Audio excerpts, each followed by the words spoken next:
اسے تنگ نہیں کرو، ورنہ اسلام چاہتا تو کہہ سکتا تھا کہ نہیں جب تک تم چاہو ایسا کرو، لیکن عرب میں جو کہ رواج تھا کہ تنگ کرنے کے لیے نت نئے ہتھ کنڈے استعمال کرتے تھے وہ لوگ،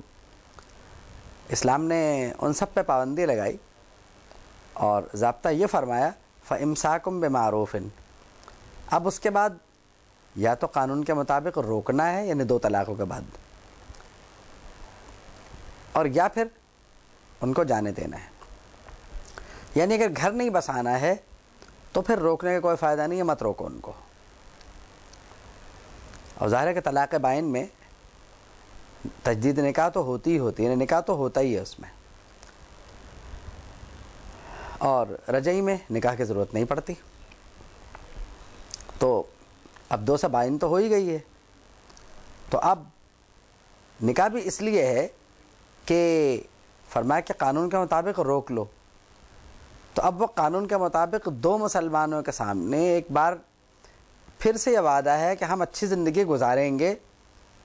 اور اس رجوع میں یعنی اس قانون کے مطابق رہنے میں دونوں میں کچھ ذمہ داریاں عائد ہوتی ہیں دونوں پر، تو میوچول انڈرسٹینڈنگ کی بنیاد پر یا باہمی فہم و تفہیم کی بنیاد پر دونوں میں پھر سے اگر کوئی معاہدہ وجود میں آ جائے جس میں دونوں مل کے رہ سکیں تو حرج نہیں ہے۔ کیوں؟ اس لیے کہ ایک جوڑے کی جدائی سے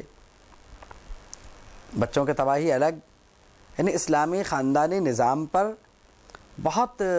زوردار ضرب لگتی ہے اور بڑا نقصان ہوتا ہے اس سے، تو اس لیے پھر بھی قانون بنا دیا کہ ٹھیک ہے، اب بھی 2 کے بعد بھی گنجائش یہ موجود ہے کہ اس کو جو ہے وہ قانون کے مطابق رکھ لو، زور تو اسی پر ہے۔ دیکھیے پہلا لفظ جو ہے اس میں وہ ہے فَإِمْسَاكُمْ بِمَعْرُوفٍ، بس اب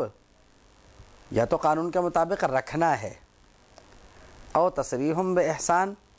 یا پھر بغیر الزامات لگائے، بغیر اس کے لیے رکاوٹیں کھڑی کیے، بغیر اسے بدنام کیے ہوئے۔ دیکھیے احسان میں سب آ جاتا ہے، یعنی بغیر اس کی زندگی میں رکاوٹ پیدا کیے آپ اس کو جانے دیں، اب وہ آزاد ہے، آپ کی بیوی نہیں ہے، نہ وہ آپ کی بیوی ہے نہ آپ اس کے شوہر ہیں۔ ہاں بچے اگر موجود ہیں تو آپ بچوں کے باپ ہیں اور وہ بچوں کی ماں ہیں، یعنی بچوں سے آپ دونوں کا رشتہ قائم ہے، لیکن آپ دونوں علیحدہ علیحدہ ہیں۔ بچوں سے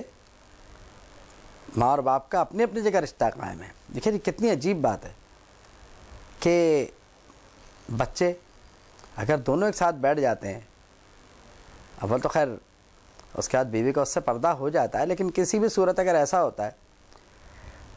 کہ اتفاقاً ہی اگر دونوں کی ملاقات ہو جائے تو دونوں بچوں کے ماں باپ ہیں، یعنی دونوں بچوں سے بات کر سکتے ہیں، آپس میں نہیں۔ اور آپ سوچئے کہ اگر دونوں چاہیں بھی، کبھی کبھی ایسا ہوتا ہے کہ دونوں ایک وقت میں بچے کسی بات سے خوش ہو جاتے ہیں یا دونوں کو ایک ہی وقت میں غصہ آتا ہے، تو اگر ایسا کوئی لمحہ آ بھی گیا جہاں پر بچے کی وجہ سے ذاتی بات کرنی ضرورت ہے وہ بھی نہیں کر سکتے، تو آپ سوچیں وہ کتنی کوفت کا سما ہوگا اور کتنی کوفت کا عالم ہوتا ہے وہ۔ تو بچے جو ہیں اس سارے نظام میں، اور پھر جب بچے ذرا بڑے ہو جائیں گے تو وہ فیل کرنے لگیں گے، محسوس کرنے لگیں گے کہ ہمارے والدین میں آپس میں علیحدگی ہے، اور بچوں کے باپ کو یہ چاہیے کہ نہ تو بچوں کے سامنے ان کی ماں کی برائی کرے اور نہ ہی کچھ اور، اس لیے کہ اس سے پھر خاندانی نظام میں مسئلہ پیدا ہوتا ہے اور پھر نفرتوں کا ایک سلسلہ شروع ہوتا ہے، اور اسے چاہیے کہ بچوں کے باپ کی برائی نہ کرے۔ یعنی دونوں کو طلاق کے بعد بھی ایک ضابطۂ اخلاق کا پابند رہنا چاہیے، اور وہ ہے احسان۔ یہ دونوں بطریق احسان رہیں، اپنے اپنی حدود میں اچھی طرح سے رہیں، کیونکہ ماضی ان دونوں کا بہرحال ایک ساتھ گزرا ہے، اور ماضی کے اس تعلق سے وہ خود کو اگر جوڑے رکھتے بھی ہیں تو ایک ضابطہ اخلاق یہ ہے کہ جو جو اخلاقی حدود اسلام نے مقرر کی ہیں ان اخلاقی حدود کا لازمی خیال رکھے، اور یہ خیال دونوں رکھیں، اور کوشش یہی کرنا چاہیے، کیونکہ اگر وہ اس کو چلتا کر دے گا اور پھر اسے یہ خیال آئے گا، یعنی فرمایا کہ او تصریحم بِإِحسان، تو اب اگر وہ اسے بحسن خوبی جانے دے اور پھر یہ سمجھ لیا جائے کہ بھئی طلاقیں تو 3 ہو گئیں تو اب حلالے کا مسئلہ پیدا ہوگا کہیں جا کر، کیونکہ اگر تیسری طلاق کے بعد ہی سارا معاملہ جو ہے وہ بنتا ہے، 2 میں تو کچھ نہیں ہے، حکم تو ہے اسے کہ فَإِمْسَاكُمْ بِمَعْرُوف، مشورہ کہہ لیں، تنبیہ کہہ لیں، حکم کہہ لیں کہ اب بھی چاہو تو اچھی طرح سے رہ سکتے ہو۔ دیکھیے اسلام نے یہ نہیں فرمایا کہ طلاق ہوتے ہی تم ایک دوسرے سے الگ ہو گئے، اب بھی موقع ہے سوچ لیں، بلکہ ساتھ رہ ہی لیں تو بہتر ہے، 3 کے بعد نہیں، کیونکہ اکثر یہ بھی دیکھنے میں آیا ہے کہ 3 دے دیتے ہیں اور اس کے بعد پھر کچھ نہ کچھ رستہ نکالنے کے وہ کوشش کرتے ہیں، جو بھی ہوتا ہے تو وہ تو ایک پوری الگ بحث ہے، یا بغیر حلالے کے، بغیر عدت کے، یعنی وہ یوں سمجھتے ہیں جیسے کوئی بات ہی نہیں ہوئی، تو ایسا تو بہرحال نہیں ہے پھر بھی کہ کچھ بھی نہیں ہوا، کچھ تو ہوا ہے۔ تو یہ رعایت جو ہے یہ تقریباً 2 تک موجود ہے، یعنی 2 طلاق میں ایک رعایت موجود ہے کہ ٹھیک ہے جی اگلے 10 منٹ میں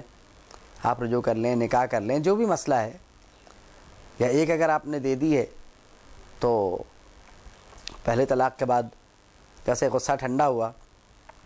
آپ نے رجوع کر لیا کہ چلو غلطی سے میں نے ایک دے دی تھی، اب آئندہ ایسے غلطی نہیں ہوگی، لیکن آئندہ واقعی غلطی نہ کرے، کیونکہ آئندہ کرے گا تو بائن، پھر کرے گا تو مغلظہ، تو یہ نہ ہو کہ لفظ طلاق کی لائن لگا دے وہ کہ میں جتنی بار میں کہہ دوں ہوگی تو پھر بھی نہیں، یعنی ہو تو ہر صورت میں جائے گی وہ، اس لیے گھر کو ٹوٹ پھوٹ سے بچانا چاہیے، یعنی گھر میں توڑ پھوڑ یا اس قسم کی جو چیزیں ہیں اس سے گھر کو بچانا چاہیے، اور نقصان سے خود بھی بچنا چاہیے اور دوسرے کو بھی بچانا چاہیے۔